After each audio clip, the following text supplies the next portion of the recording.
So Lamar Jackson has teased over the weekend an interview of Lamar Jackson. It has not landed yet. It's going to be on his YouTube page. And we can only speculate on the things he may address, his experiences so far as a franchise tag player, who's contacting him, who he's interested in, where he'd like to play, what he'd like to do. Is he ready to leave Baltimore? Does he want a fully guaranteed contract? There's been an effort of late to get the word out, I'm told, that he doesn't want a fully guaranteed contract. Of course, you can say I don't want a fully guaranteed contract, but you want 95% of it fully guaranteed.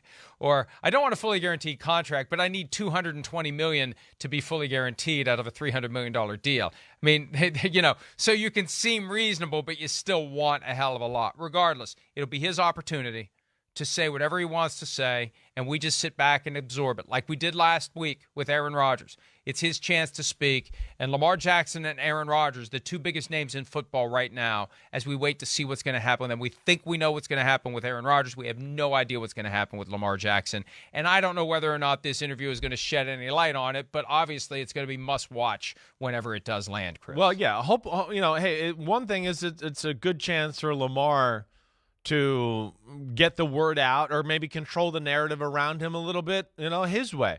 So I'm all for that. We're all sitting here speculating, clueless. Anybody you talk to in the history of Lamar Jackson's NFL career, they have a hard time getting in contact with him. It doesn't matter what walk of life it is. So, here's a chance for us to kind of get to know the guy on a different level, and maybe he can explain some things to us, and I'm all for that. But yeah, as it sits right now, I was like, we don't know, but we know. As it sits right now, I go, I have no faith or confidence that something other than Lamar Jackson back to the Baltimore Ravens is going to happen. I don't see any other thing happening right now, just the way things have been done over the last, year and a half or 2 years, Mike. And remember the sequence of events, folks. Right now, he can talk to any other team as long as they currently have their 2023 and 2024 first-round picks. He can sign an offer sheet with one team. The Ravens would then have 5 business days to match or not match. If the Ravens don't match, they get those 2 first-round picks. If there isn't an offer sheet, the Ravens can negotiate a long-term deal with Lamar Jackson through July 17. After that, all the Ravens and Lamar can do is a one-year deal. But the Ravens can offer him more than the $32.4 million non-exclusive franchise tender, and that's when I think the battle line gets drawn the last 2 weeks of July, Chris, as training camp looms. The question will be, will Lamar Jackson play for 32-4, or will he say, I'm not showing up for 32-4, I want 45. I want the exclusive level, or I want 40, or I want 50, who knows? And the other side of it, too, that I'd be concerned about if I'm the Ravens, if he plays for 32-4, or anything less than what he wants, if he feels like he's not getting what he deserves, are we going to be right where we were last year, where there's an injury and he doesn't come back from the injury as quickly as you think he should if you're the Ravens? Are there going to be those moments where he misses practice because of stomach issues, misses a game because of stomach issues? I remember when he was going through the stomach issues, I'm thinking they need to check this guy for Crohn's disease. I'm serious. I mean, I remember when Jay Cutler was losing weight, nobody knew why, and nobody bothered to give him a blood test and see if he had diabetes. Right. Yeah, it's astounding. And we hear from time to time criticism of the basic health care these players get. Yeah, there's a chance that he had some illness that needs to be properly diagnosed. But if you believe you haven't gotten what you deserve, your long-term financial reward, regardless of the why, if you believe you haven't gotten it, it's a different mindset when they expect you to go out there and play at less than 100%. And that's what the Ravens may be walking right into. They may not want this one-year deal at 32-4. It may be in their best interest to say to him, we will give you 45 to play for one more year. But who knows even then if he... Well, yeah, that's what I mean. At 45, he's still going to be... You got to say yes. Exactly. And so what? They give him 45. It still gets to the end of the year, and he's going, wait, I'm not secure for next year, and my knee's a little banged up. I'm not sure. Well, but we gave you 45. Okay, well, I wanted more than that. You know that. So I don't know where it goes either, Mike. But I'm with you in the fact that, I think there's no effing way, no fecking way that he plays for 32-5. That's for sure. There's going to have to be. I mean, I just can't imagine first off, I mean, as it looks right now, yeah, it is somewhat has a disrespectful look to it. Then just you add on to other guys that what they're making at the quarterback position. Now, come on. I mean, come on. He's going to look at it just as a base value and go, what? Derek Carr's making $5 million more than me? Daniel Jones is making $8 million more than me? I'm Lamar freaking Jackson. I'm like a one-man highlight show. So, yeah, that's not going to get it done. But, yeah, I don't know if it saves them from the scenario you're talking about. Oh, we paid him $47 million, and now he's got a banged-up knee. Does that definitely get him to play the last 2 or 3 games of the year? I'm not sure about that. I doubt that this happens, but I can't help but wonder if the Ravens get to a point in September, late August, where Lamar hasn't signed the franchise tender. He's demanding significantly more than 32-4.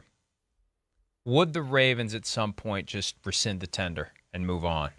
Is there a way these dominoes fall where the Ravens just say, we're out, we're done? Or do they continue to hang the tender on him and continue to squat on his rights? They probably would do that. Just because we're not going to have him on the team anyway. So if he's not going to show up, he's not going to show up. That's fine. And it's arguably better that he not show up than he show up and we're in this push and pull and back and forth. And when he gets a knee injury or an ankle injury or some other ailment, is he going to play? And maybe he'll feel more compelled this year to play through it after all the criticism he took internally and externally last year, although I fully support a guy who's not 100% refusing to play without his long-term financial reward that he's earned. The problem is he should have his reward because he should have had an agent all along who had gotten it for him. But I'm just trying to think of how this ends. How does this end? I don't think he's playing for 32-4. You and I agree with that. Yeah. If that's the case, what does that mean? And I suspect it would mean he just doesn't show up. Or he shows up the latest possible date so he can get some money, kick the can to next year, and do it all over again. It may be. It's a sad tale right now. I don't like where this is going. This is going toward an area where it doesn't seem like it's good for Lamar Jackson. Not good for the player. Yes, exactly not good right. for the player. That's exactly right. And we don't want to see that. And that's where it is tough. And I don't know, where it goes from here. But Mike, I'm with you there. I mean, I was one that was sitting there, through this process going, yeah, I don't know, maybe this whole situation scares them off too. I've had crazy thoughts of maybe they, make a move and get a Anthony Richardson from Florida in the draft and try to just go, okay, forget it. We'll run this offense with him and go with the new young guy. I mean, again, I know that's unlikely, but they got to be exhausting all options and hands thrown up in the air and just like, holy crap, what else do we got to do? Are we ever going to get this done? And again, like we talked about before, the big thing is, and you talk to anybody in football, with a guy like this, not knowing what you're going to pay him and the planning that goes into that to, get your roster in the right place for the future, that's the big pain in the butt for Eric DeCosta and the Ravens.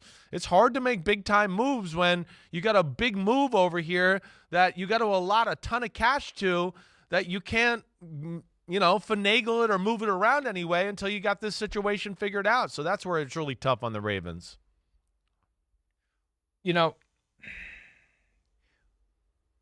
At a certain point, and we mentioned earlier the anger, denial, bargaining, depression, and acceptance stages that OBJ may be going through. I think for the Ravens, at some point, you get to the point where you accept the fact that it's just not working. And even though the relationship between player and team usually ends for some other reason, in some other way. And in most cases, it's because the team has decided the player's not as good as he used to be, so we'll get somebody better. The interchangeable parts of the broader football machine that keeps chugging along year after year, decade after decade, generation after generation. But this just may be that one time where we have a guy who refuses to listen to anyone, refuses to hire an agent, refuses to do a deal, refuses to be a guy that we can negotiate with, and that's the thing that causes the relationship to end. And it's no different than a career-ending injury. It's a career-ending unwillingness to do a deal. So we're just done. We're out. And see that, well, they could trade him. Okay, fine, you can trade him, But who are you trading him to? Because he's still got to, at some point, Lamar Jackson has to do a deal with someone. And you can say, well, he did his original contract. Well, there was nothing to negotiate in his original contract. Done. It's take it or leave it. Right. It's no longer take it or leave it. And at some point, you have to say yes to someone. And the Ravens, I just feel like at some point they throw their hands in the air and say, we just need to come up with a better plan, a different plan, alternative plan. I hear you. Because this one is no longer working. I hear you. I mean, you know, I think if you try to put yourself and people in the front office shoes of Baltimore, I would think that's gone through their brains a few times. Yeah, and like you said, I mean, that's the hard thing is just, you know, trying to figure out, okay, what if you can get something done with Lamar Jackson. You know, one, it's like three things. It's the guaranteed contract thing. Yeah, owners don't want to deal with that. And then Lamar's inability to show that he can get the contract done. And then the injuries, the last 2 years, the style of play. I think when you add all those three things up, it scares people to death about him right now. And you can rank them in whatever order you want. Either way, there are three realities that I think would scare most, you know, GMs in the NFL. Hi, it's Mike Florio. Thanks for watching PFT on YouTube. Hit subscribe for the latest news and analysis from Pro Football Talk.